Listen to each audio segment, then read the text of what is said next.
This episode is brought to you by Prime Video.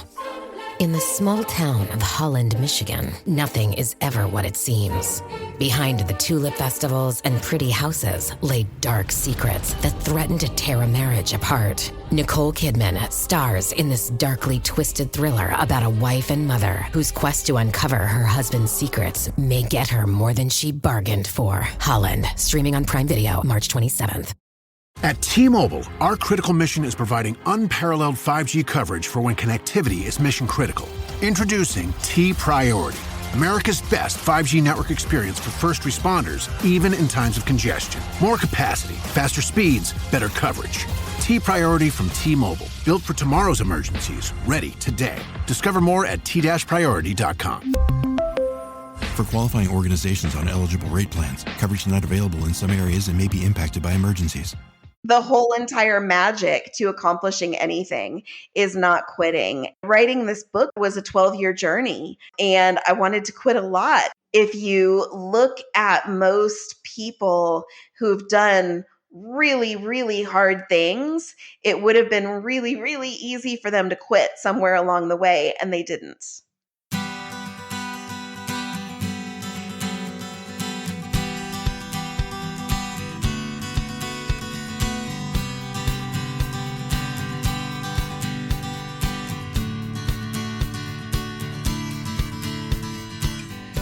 Welcome to Parent Footprint with Dr. Dan. I'm Dr. Dan.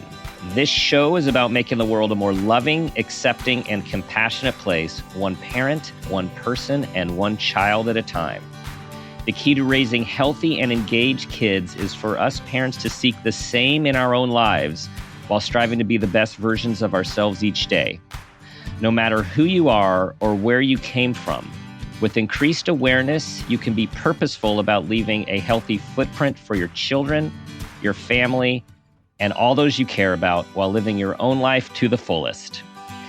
Today's show is the truth about things that suck and how to make them suck less with our awesome guest, Mindy Henderson.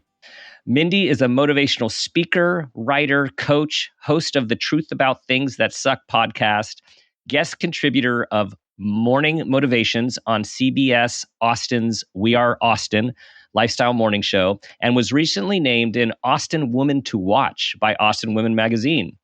After a 20-year career in high tech, Mindy shifted her focus towards helping others realize their potential and normalizing disability.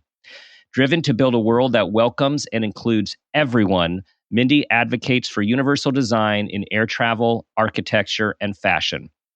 Despite living life from a wheelchair, Mindy's achievements include, but are not limited to, bachelor and master's degrees, multiple singing appearances on national television, plus, this is cool, a CD recording with George Strait's guitar and bass players accompanying her for all of us country fans out there. That is awesome. And public speaking, addressing thousands of volunteers of the Muscular Dystrophy Association and addressing corporate executives for companies such as 7-Eleven, VMware, NXP Semiconductors, 7-Up, and Cisco, and more. We have lots to talk about. Mindy, welcome to the show. Thank you so much for having me. I've been looking forward to this. Congratulations on your upcoming book, titled The Truth About Things That Suck and How to Make Them Suck Less. I just have to say, having just finished it, I feel like you were speaking to me and talking to me and motivating me. Like, just, you were so inspirational. Thank you. I love hearing that. That was my intention. I really wanted to write it like I was speaking to a person and sitting there with you having a glass of wine or something. Mission accomplished. As we were getting ready for this show with the tech problems that were happening, and Phil was saying, "Oh, we're having these tech issues. We're working it through." And I said, "No worries. Mindy's going to figure it out. This person eats adversity for lunch." That's nice of you to say. I always like to quote Marie Forleo: "Everything is figure-outable." So true. So, okay. And you know that better than anyone. So tell everyone about, as succinct as we can, because we have lots to talk about, just to set the stage and context for your life as an individual, as a woman, as someone with a disability in a wheelchair. And we're going to dive deep, but give everyone the context here. Yeah, so I was diagnosed with a condition called spinal muscular atrophy when I was only about 15 months old. And so when I was diagnosed, my parents were told some really terrible things. It's one of those conditions where they've learned a lot more about it over the years, but they were told that I would, in fact, lose all of my ability to stand and walk, that I would lose all of my cognitive function, and that I probably would not live to be 3. And, 2 out of 3 of those things were pretty quickly proven to be untrue, fortunately. But, I like to say the sentence of life in a wheelchair, so to speak, was true. And I have lived my life from a wheelchair, which has given me multiple opportunities every single day to learn to sort of navigate challenging situations and adversity. And, disability aside, I've had all sorts of other experiences. I've lost jobs. I've been part of some really horrific car crashes, 2 different car crashes with significant injuries and fallout from that, and a host of other things. And so, it's something that's been so, fortunately or unfortunately, it's been kind of a constant in my life, just learning to live with adversity. And, somewhere along the way, I realized that there was actually a lot of good to be done with adversity and that we could take away from it. And you get to a point where I think you have to make some choices about who you want to be and who you want to show up as in this world. And it really, it's a long, windy road, but it led to my desire to write and be a motivational speaker and to be an advocate for the community of individuals with disabilities. And so aligned. I mean, this so what you are doing is so aligned. I can tell from reading with who you are. And you mentioned, again, adversity, you mentioned the car accident. So everyone, when you read about this, first of all, both car accidents, not your fault. A deer is still alive because of you. Yes, it On is one of off them, living its best deer life somewhere. Yes. And the second one was very much out of your control. Yes. And they were both horrific. And and you endured and came back and persevered from both. When I was reading about the second one, I'm like, no, wait. This is not another one. And then, of course, when I read the facts, I'm like, oh no, this is another one. It's like, you can't make this up.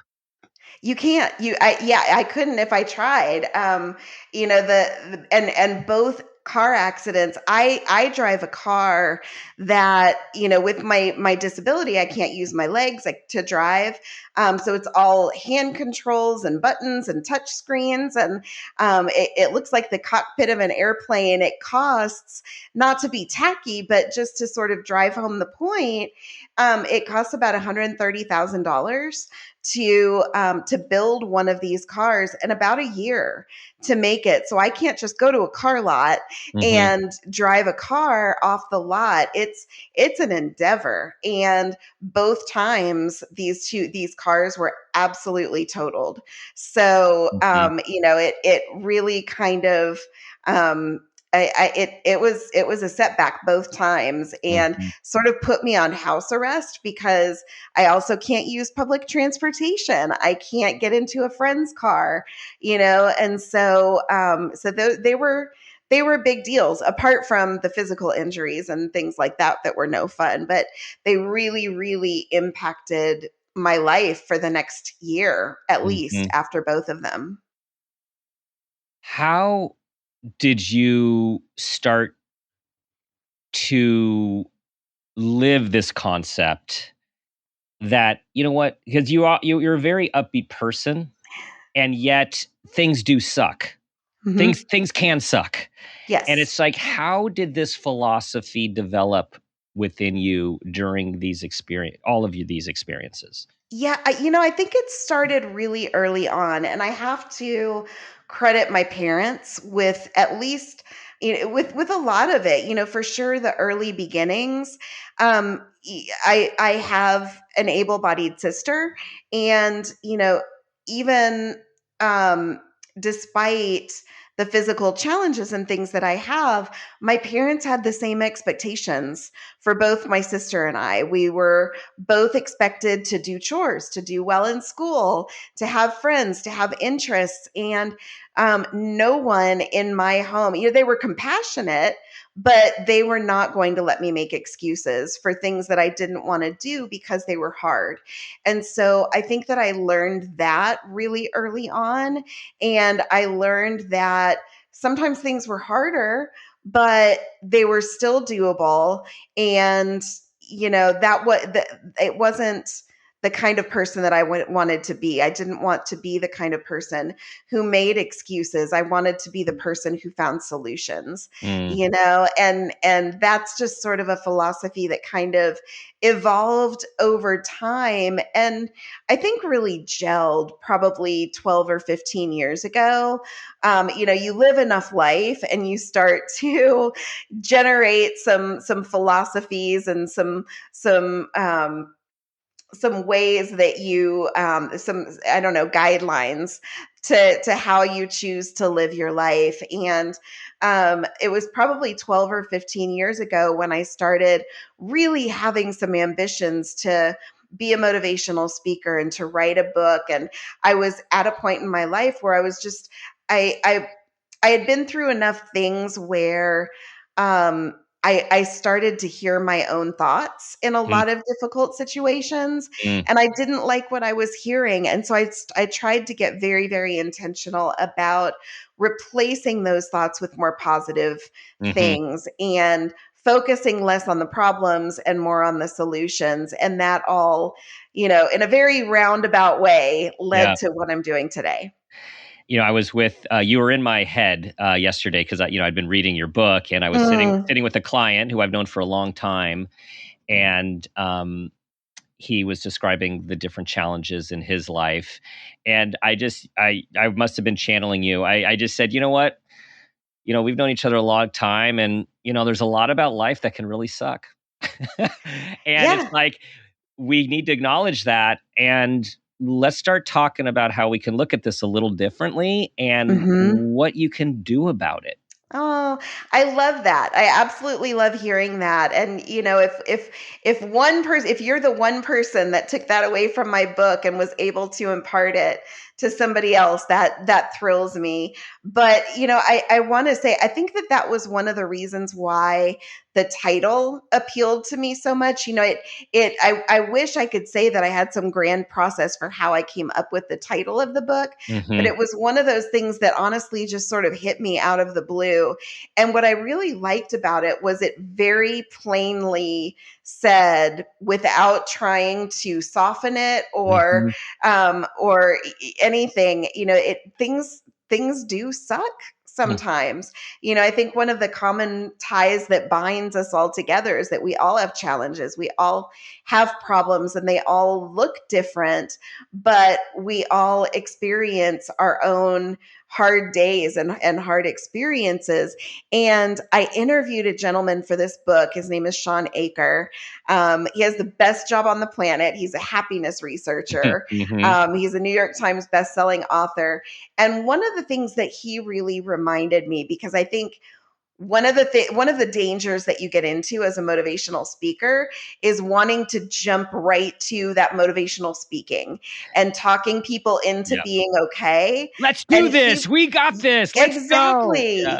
Yeah. And he really reminded me that no, sometimes things suck and it's okay for things not to be okay for a minute, and it's okay to feel the feelings that go along with it and all of that, but there are multiple truths that can coexist at the same time. And even if things are awful right now, I'm pretty sure all of us have at least one other thing in our lives that's good. And it's, finding a way to reconnect with those things.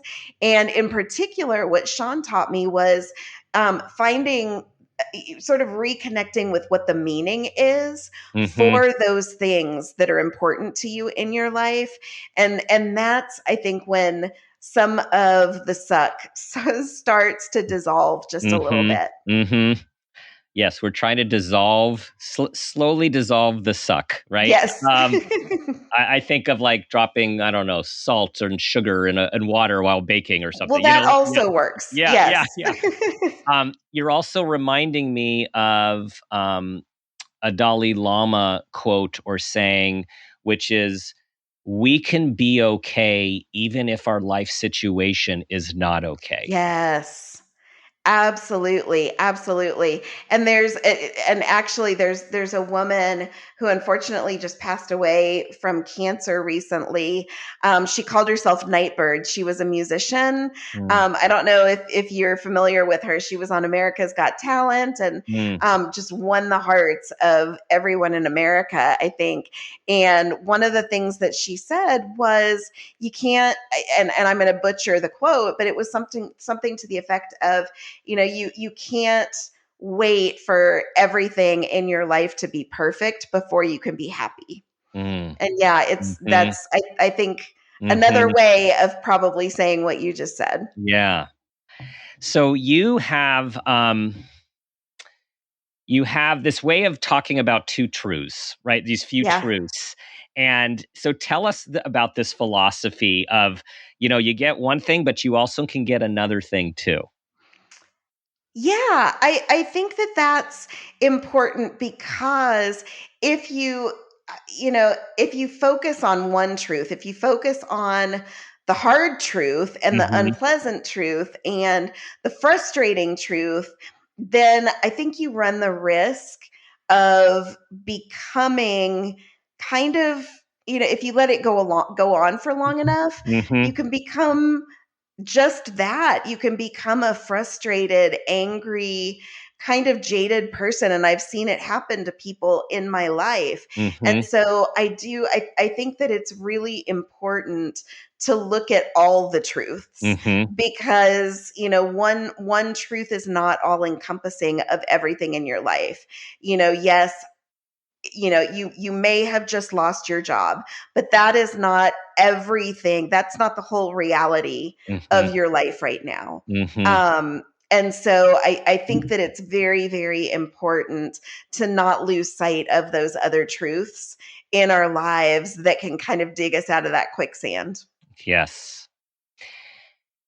And so many of us as parents, as friends, as professionals, we do want to help people find the silver lining.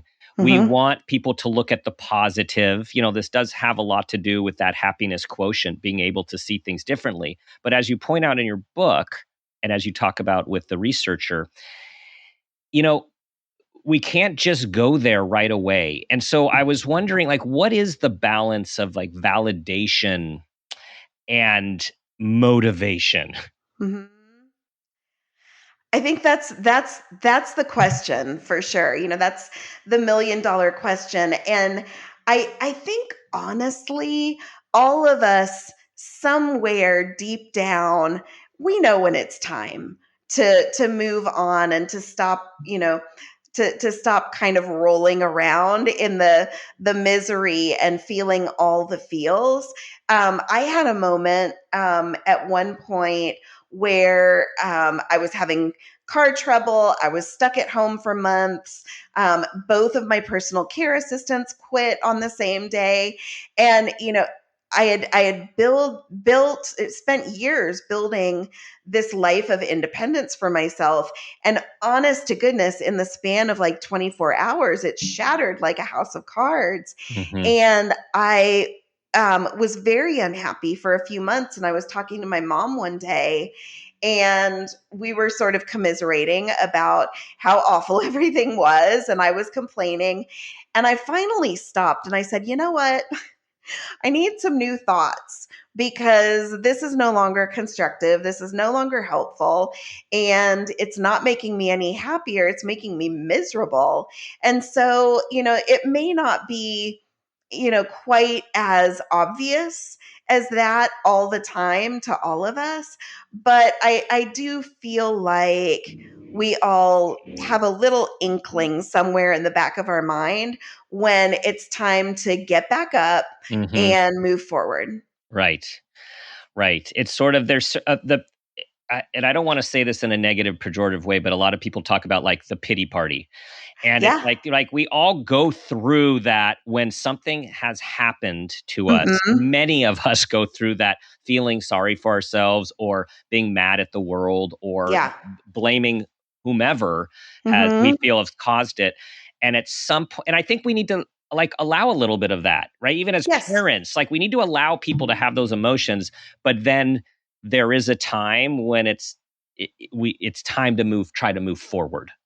There is. There absolutely is. And, I wish I had a more scientific answer for you around about, when it's time. But, I think it's one of those kind of soft skills that we just have to be a little bit introspective and, in addition to the way that we're making ourselves feel, I think we too have to think about the company that we're keeping. And a lot of times, without getting a little too woo woo, our energy is contagious, and you start to have an effect on the people around you. If you're doing nothing but complaining all the Mhm. time, people are going to get tired of hearing that. And the other thing that I want to say is that so often, I mean, sometimes we cause our own problems, Yep. but a lot of times these are just things that happen to us. And you want to be angry at whoever caused it or whatever caused it. But the thing is, whoever caused it or whatever caused it probably has moved on, and they Right. probably don't care that you're still sitting on the couch crying over it. And Right. so I'm a person who I don't like to give that kind of control away to someone else in my Mhm. life. Yes, they may have done this to me, but I'm going to take responsibility for what I do about it, who I choose to show up as, Mhm. and how I maybe even create something good from it. And that's the inspiration that you give Mm, us is it's like here you are given this adversity from a very young age and you are choosing how to show up every day even when things are hard. You're being open and honest about it and you're making choices that are aligned with how you want to live and what you want to accomplish. I try. I Yeah. really do. And it's funny though, because the thing that so many people, I think, early on in my life thought was going to be the thing that made my life so hard, and it has. I'm not going to say that it hasn't been hard, but it's really honestly become more than the thing that's made my life hard. It's become the thing that's really, really filled my life with purpose. Mhm. And I feel like in the sort of the career that I've been led to and what I get to do for a living every day, it I feel so proud to be able to show people that you can take something so unfun, Mhm. so inconvenient, Mhm. so expensive at times. You can take this thing that should have been the most negative thing in your life, and you can make that thing your purpose. Yeah. Yeah. As you said, s- not fun, sucky, right? Yeah. It can be sucky. It can be. It Yes. can be. And you don't have to enjoy it. You don't have to be okay with what's happening. I do want to be clear about that, because I would never want anyone to think that I'm saying that all of these awful things that can happen to any of us at any time, you don't have to, you know, have fun Mhm. while Right. so many of them, you can't have fun. They're maybe painful. There are so many ways that they could be impacting you, and you don't have to enjoy it, but it's about what you do next. Exactly. You have a saying, we can make the impossible possible. And I imagine that saying had something to do with your parenting journey. Yes, I was hoping you were going to say that. Yeah, I love yeah. talking about my daughter. Yes, yes. Please share. Yes. So we adopted a little girl from China. Gosh, I'm gonna age myself. But it was about 15 or 16 years ago. She's now in college. She's Mm, about to graduate in the fall. I'm wondering where all the time went. But I grew up always wanting to be a mom, but I pretty much knew that my physical condition was going to count me out of, the kind of becoming a parent biologically. So, I always kind of knew that. And when I met my husband, we talked about it. I told him that at some point I would probably want to adopt, and he was on board with that. And so after we had been married for a few years, we started looking into it. And we looked at there is no stone that was unturned by us. We looked at every country, every domestic option. We looked at foster to adopt, just trying to be open to what felt right to us. And for whatever reason, I think it was because of this little girl, we kept coming back to China. And we went to an information night. We met some people from this adoption agency who happened to to operate out of the city that we lived in. They were the absolute experts in Chinese adoption. Made friends. The next day, we put in our application. I came away from that information night knowing, because we also wanted to adopt an older child, 4 or mhm. 5 years old. And we came away knowing that our child actually existed in China somewhere. Like, she was over there waiting for us.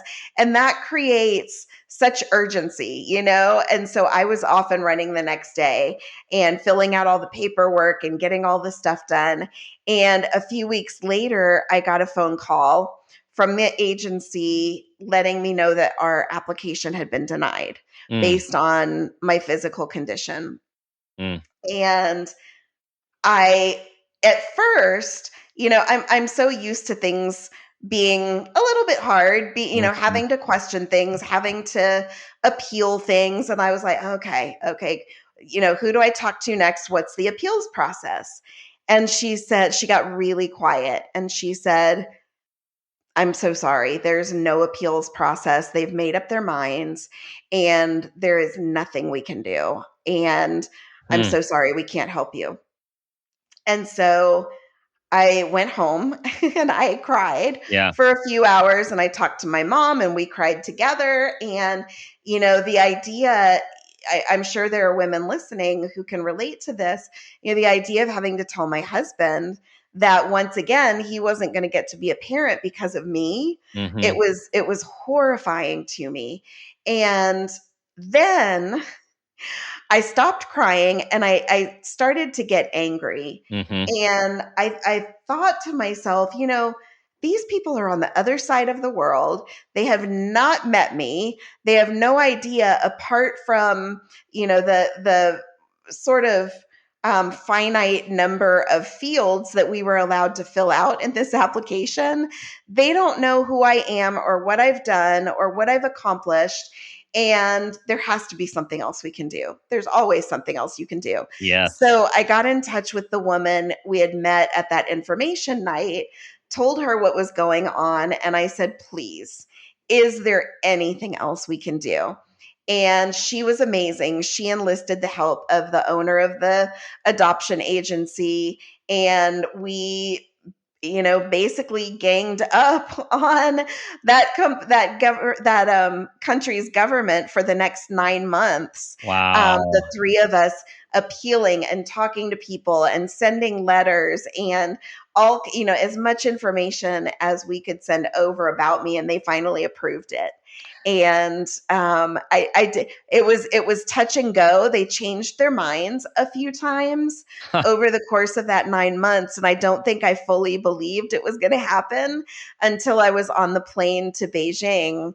But yeah, I will forever be grateful to them for seeing that even with my physical limitations, I could be a really good mom to this little girl. And I think I have been. Um, and Yeah. and that led us to the next leg of the journey, just being in that country, which is one of the least wheelchair accessible countries on the planet. And we had to be there for about 2 days, about 2 weeks. So it was one of the biggest challenges of my life, but one of the most Wow. gratifying. Wow. Making the impossible possible.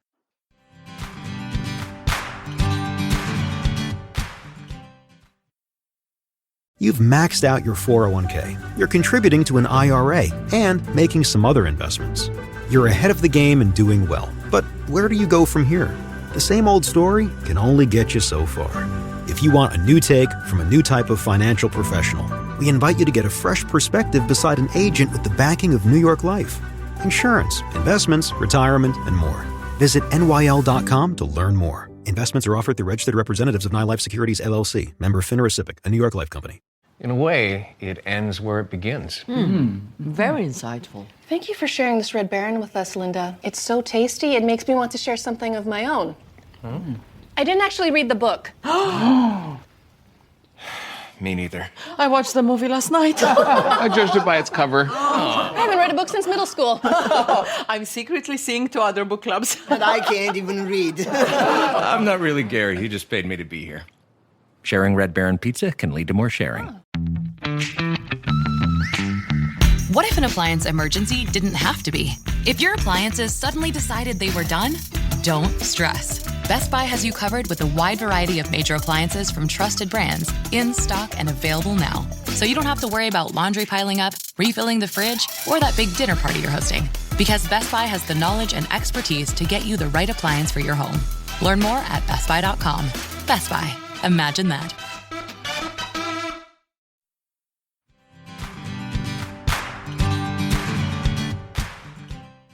And how much of this in your life and what you share with people you speak to and consult with is about that Jimmy Valvano quote, don't give up, don't ever, ever give up. How much of that is part of this? 98% of it, honestly. I had a coach along the way at one point, and she said something so simple to me once, but it stuck with me, and it's so true. It's every single person who's ever accomplished a goal. The common denominator between every person who's ever accomplished a goal, doesn't matter what the goal is, big, small, you name it, the common denominator is that they didn't quit. And, that's, I think that is almost the whole entire magic to accomplishing anything is not quitting. And, writing this book, for example, was a 12-year journey. And I wanted to quit a lot, and I got rejected a lot, and I got told no a lot. And, but I think that if you look at most people who've done really, really hard things, it would have been really, really easy for them to quit somewhere along the way, and they didn't. Yes. This, a cornerstone of this show is about awareness. Yes. And so I love this quote. I'm going to quote you from your book. Here's what you wrote. Quote, "In the case of conjured or manufactured fear, I think awareness is a great start. Being able to stop and realize when your mind is spinning in all sorts of directions that at this point in time have not happened and may never happen is critical." Yes. So tell it. We humans suffer with worry and fear. Oh my gosh. So so take that apart for us. Yeah, it's, I know that all of us are guilty of it. We all, and fear serves a purpose. It's a primal thing, but there's a difference between a real tiger chasing you. Yes. And, the possibility of, maybe that tiger will chase me, but it hasn't yet. And I think that, we all play these stories in loops in our minds. And I think that it's a muscle to be built to sort of become aware of those loops that are playing and stop for a second and actually look at what it is that we're afraid of. Has it happened yet? Mm-hmm. And if it hasn't happened, then in my opinion, there are still things that we can do to influence the outcome, and so that's really the difference. There are things Mm-hmm. that have happened that are very real, and there are things that haven't happened yet, and maybe all of the indications are that it's going to happen. Mm-hmm. But I also am a strong proponent of hope. And I think that if you're a hopeful person, and my personal definition of hope is just the belief that something else is possible. If you can hold on to that, I think that it makes a subtle difference in how we carry ourselves, how we talk about things, what we do, the choices that we make, and all of those things can then influence other people without us even realizing it. And I think it can very directly influence the outcome and potentially change this thing that you're terrified of happening. Yes, and I didn't what you said earlier about, which I don't think is woo-woo at all, about the energy that we bring to a situation and the energy that impacts others around us. That is so true. When we step into a situation with a grounded, confident, open energy, it's so different of what can come out of that circumstance or that situation than when we step in with trepidation and with fear and expecting the worst thing to happen. It is. And I think I say something in the book to the effect of, a lot of times we have these sort of foregone conclusions. And if you go into a situation with a foregone conclusion that, yep, this is what's going to happen, it probably will, Right. and I believe in self-fulfilling prophecies and all of that. And I really do believe that what you look for every single day it's exactly what's going to show up for you, good or bad. So how would you say, having lived the life that you've been living and your experiences, how did that impact your parenting approach with your daughter? The messaging. Yeah, it's a good question. I tried really hard to get her to see, it's parenting is an interesting thing. With kids, so often the sky is falling, and drama is a very real component of, particularly the preteen and the teen years. But my hope is that in the way that I lived my life and in the words that I chose to use with my daughter, I hope that some of that positivity and optimism has rubbed off on her. I think that, even when your kids are rolling their eyes at you, which I got my fair share of, I think that they still hear us. And, I tried really hard to be consistent in how I showed up for her, the example that I set in the work that I was doing, and the way that I really tried to encourage her to look at her own adversity in life, her own situations. I tried to teach her to look at other people with a certain amount of, kindness and generosity, and to give people the benefit of the doubt, and those sorts of things. And I think she's grown up to be a pretty wonderful kid. I'm sure she has. And, it is about our kids I agree with you. Our kids do hear us, even when they're rolling their eyes or walking away or not wanting to hear us or not wanting us to think they're hearing us. However, in addition, I think one of the most powerful things that we do is what we do. They're always watching us. Like, we set the behavioral example regardless of what we say. You could say the right things. If your behavior doesn't echo that, they're going to see that behavior. And so I will venture to say, you living your life in front of her and showing up every day and working, right? Being a successful person in the workforce, and then evolving your career in line with your where you want to go to inspire people. The courage that takes to shift careers and put yourself out there. That's all modeling for your child. Thank you for saying that. I agree with you. I think that that's the best thing one of the best things that we can do as parents is really put our money where our mouth is, because you can talk the talk all day long, but if you're not walking the same walk, they notice. I think kids are a lot smarter sometimes than we give them credit for. So true. Limitations.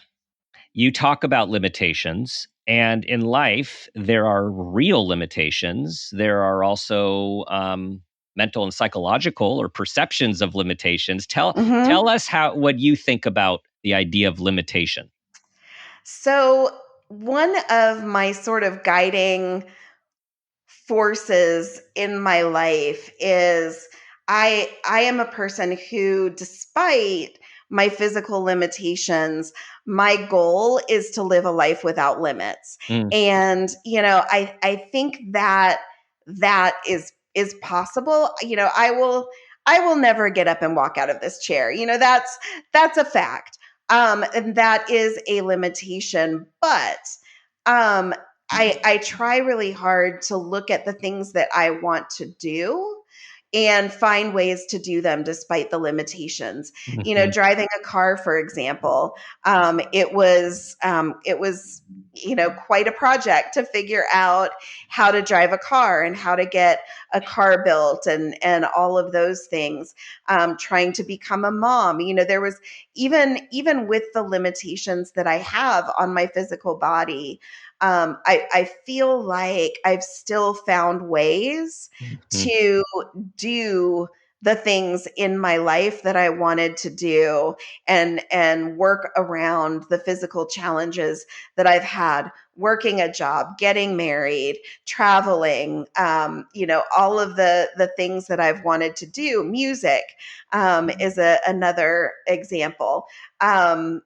And so, yeah, I will never let my physical disability be the reason why I don't do something. It's something. So a limitation is something to be gotten around. I think so. Yeah. I really do. I'm sure there are people out there who would argue with me.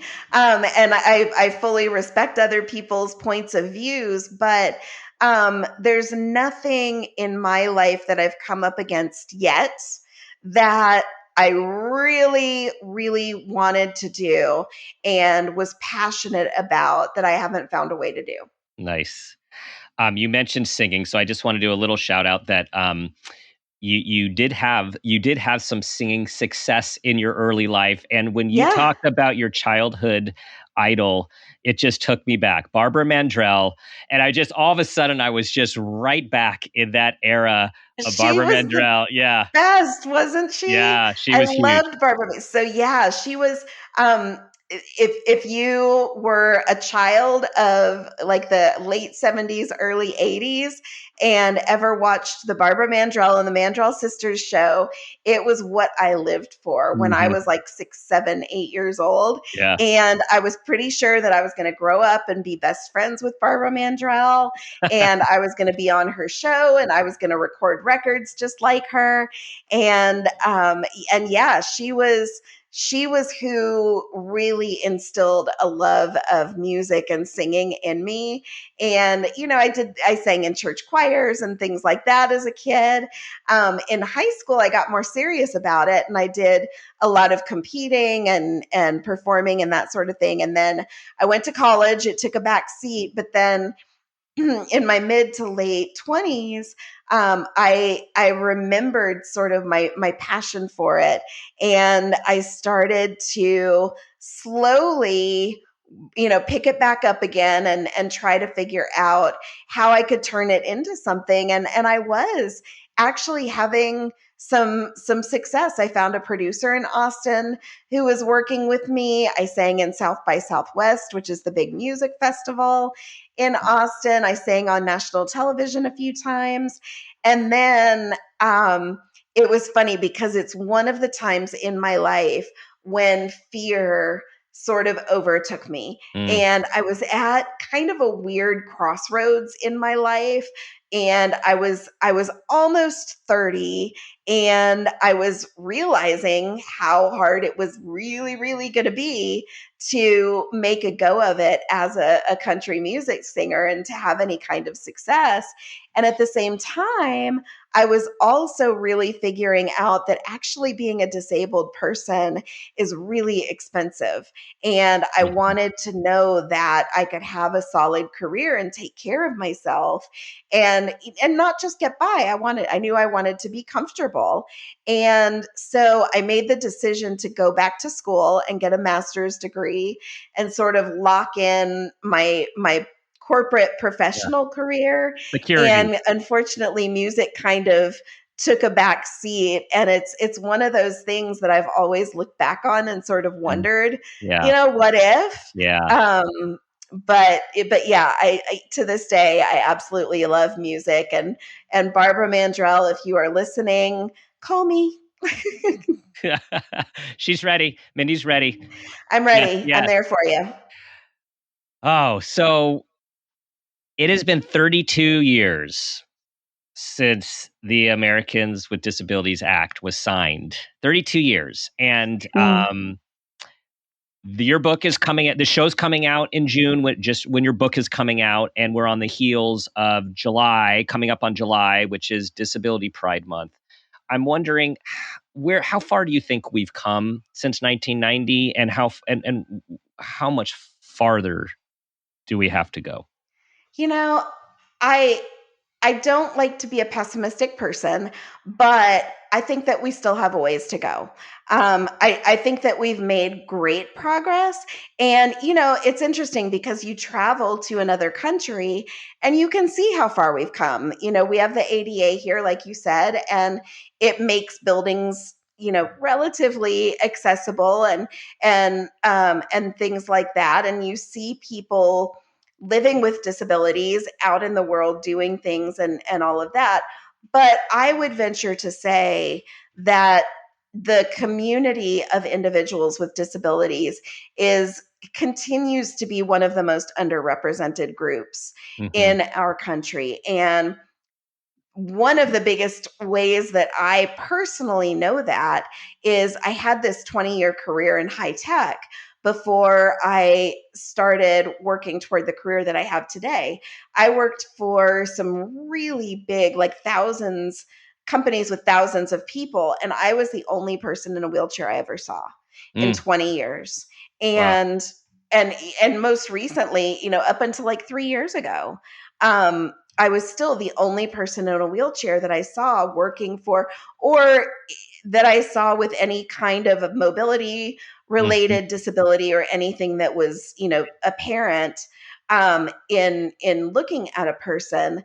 There could have been people with, there are all sorts of invisible disabilities, but right. But I think that if you watch TV, if you go to movies, if you look at magazines, you still don't see people who look like me represented. And not for the sake of you need a disabled character in a storyline in television. My dream is to see people in all of these spaces in media who look like me for the mere just for the reason that we exist, and so Air travel is another example. Airplanes are not built for people who use wheelchairs. Even in 2022, you cannot drive a wheelchair onto an airplane and stay in it while you're going from destination to destination. Right. I could go on. There are so many areas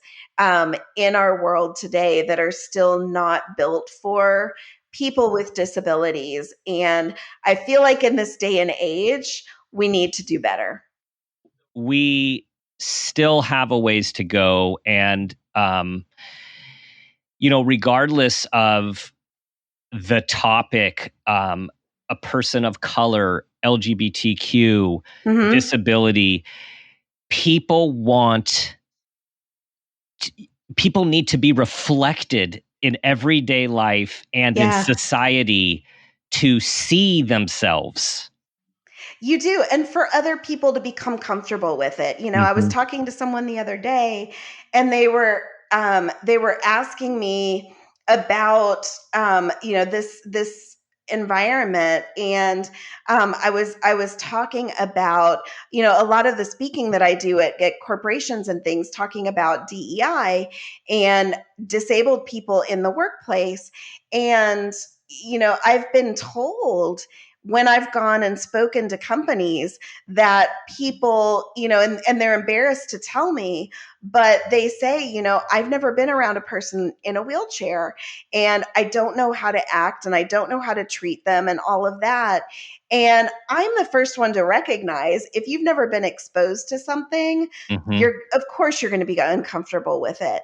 And so I think that that's one of the reasons why it's so important for people with disabilities to be in our daily line of sight so that people can get comfortable with it. What can our community do to raise awareness and to advocate for this community? I think that it starts with each person. And, I think that one of the most important things is to look around at your own circle and, does everyone look like you? And are you hanging out with people who have different life experiences and perspectives than you? And if that's not the case, I would say that each one of us should really be intentional about trying to bring people into our lives that don't look like us and don't do life the same way that we do. And, more companies need to be hiring individuals with disabilities. I heard a statistic that blew me over. Basically, the numbers that I heard were that 27% of individuals with disabilities currently hold jobs in our workforce today, as opposed to it's like 87 or 88% of people without a disability. And that is staggering. I think that one of the biggest deterrents is, I think employers think that accommodations for a person with a disability are going to be really, really expensive when on average, it costs $500 or less to create an accommodation that a person might need to come and work at your organization. So I think we need to educate ourselves and really be intentional about understanding why this is a good thing to bring people into our lives and into our workplaces and into our daily line of sight that are different than us. Yes. All right, Mindy, it's time for the parent footprint moment question. Tell us about a time that you became aware of yourself as an individual, as a parent, or even an awareness of your own parents, and that new awareness had a positive impact on your life, your child's life, and those you love. I can think of several, but the one that I think I'm going to talk about was such a big moment for me. My daughter was probably 11 or 12, and I was driving her home from somewhere in the early evening. She had just come from some event, and she was upset because someone had made fun of her for the way that she looked. And the fact that she was Chinese, and I sat there driving my car, trying to figure out how to help her and what to say to her that was going to be helpful. And what I ended up saying was, I looked at her in the rearview mirror and I said, do you think that because I'm in a wheelchair, I am any less cool than anyone else that we know? And she looked up at me through these weepy tears and she said, no. And I said, well, I am here to tell you that you are different from that kid who said that thing to you. And the difference between you and him doesn't make you any less cool than he is. And in fact, I would say that your differences are what make you an interesting person. You have been places, you've eaten foods, you've spoken languages that no one else you go to school with has done. And it was a parenting moment that I was so proud of and made me feel like I was in the right place at the right time and like I was this little girl's parent for a reason. That is a great story. Thank you. Oh, and such an impactful moment for her. Yeah. I hope it was. It felt so right to me. And it felt in the moment like it mattered to her. Yeah. And so I hope she carried it with her. Yes.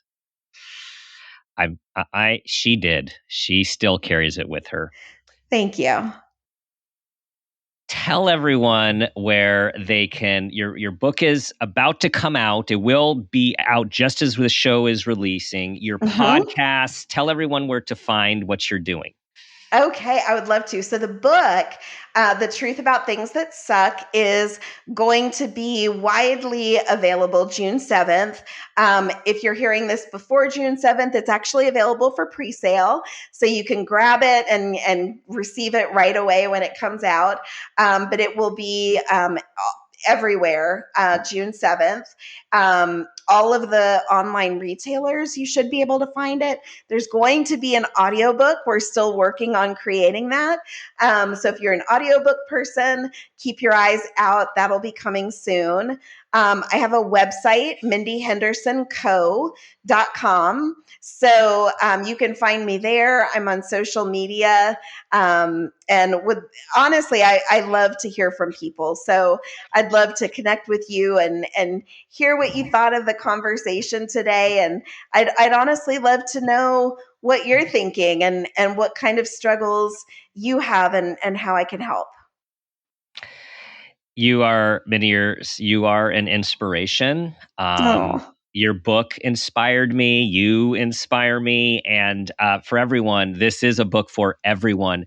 The way it's constructed is based on different chapters have different topics. I'll just say a few, like overwhelm, failure, discrimination, comparison.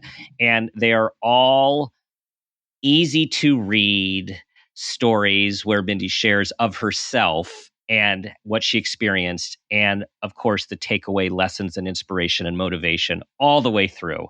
So I just can't say enough about it. Thank you. And I really wanted it to be a book that anyone could find themselves in. You know, my primary and probably biggest adversity in life is my disability, but all of those other things that you've named are things that I think are so universal that have also been components in my life. So I really hope that it'll be a help and a comfort to people. Thank you for putting yourself out there for all of us so we can learn and grow from and with you. My pleasure. Thank you so much for having me. It was a pleasure talking to you. Everyone, that is it for today. Go out, get this book, share this episode with everyone you think will benefit. Please welcome all of your friends and family to our wonderful community. Thank you for your 5-star reviews. Do your best to be the person you want your child to become, and ask yourself the guiding question: what footprint do you want to leave?